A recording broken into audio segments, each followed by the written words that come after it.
What is going on, everybody? Welcome back to the channel. Today I want to talk about the Sword and Shield era and what's going on there. I think maybe some people are a little bit worried about the Sword and Shield era based on some of the sales we're seeing, some of the actions people are taking. We'll get all into that.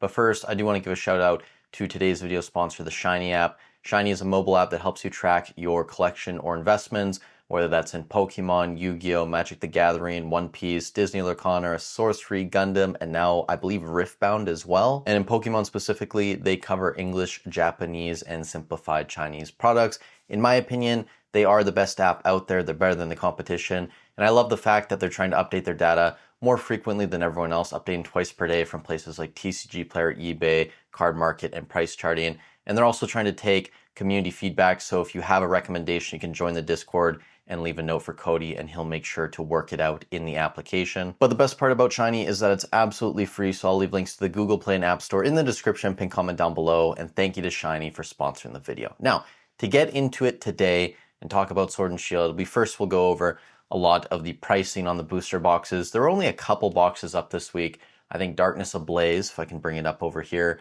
was up a couple dollars, now sitting around $323, kind of surprising.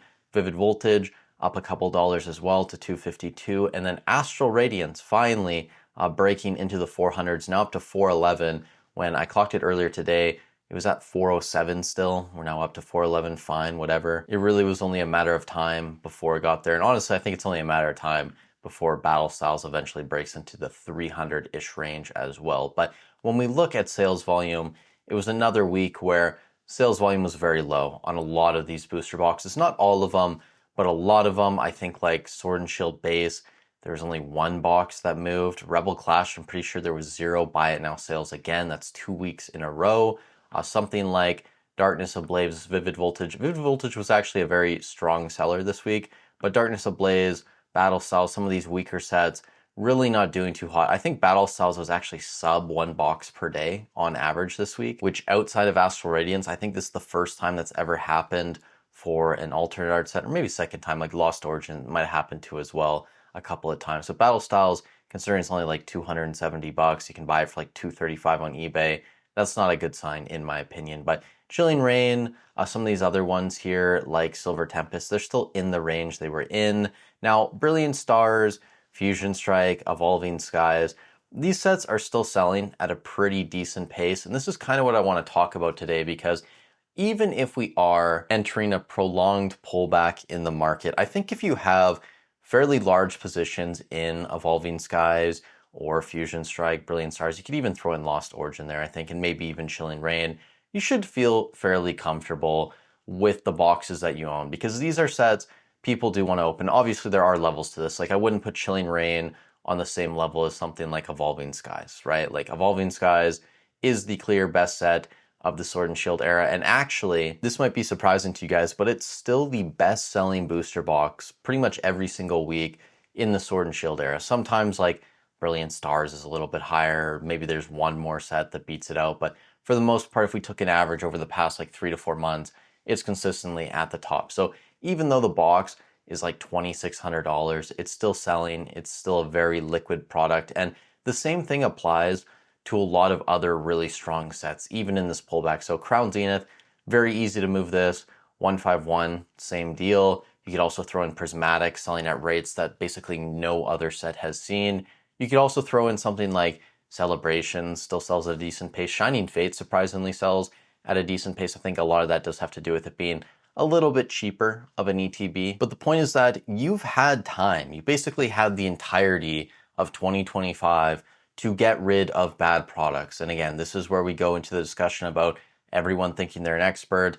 People who haven't been here when we were in a bear market don't really understand liquidity and how difficult it is to move certain products when popularity for Pokemon isn't at an all-time high. So if you're owning a lot of collection boxes right now, a lot of miscellaneous tins that have a variety of packs inside and nobody knows which packs it is, like, you know, the Walmart ones, the Tyrannitars, etc., whatever Sword and Shield or Scarlet and Violet tins we got over the past, I'd say 18 months, I wouldn't feel as comfortable, right? But if you own a lot of booster boxes, if you own a lot of ETBs for strong sets like Prismatic, 151, Crown Zenith, Celebrations, etc., you shouldn't be worried about what happens in the short term, and you shouldn't be worried as much about liquidity. Obviously, we are going to see a slowdown when we look basically across the board in terms of the amount of boxes moving. But if you have sets that have popular cards inside that people want to open and try and chase, you're going to be in a good position. So if you are in a position right now, though,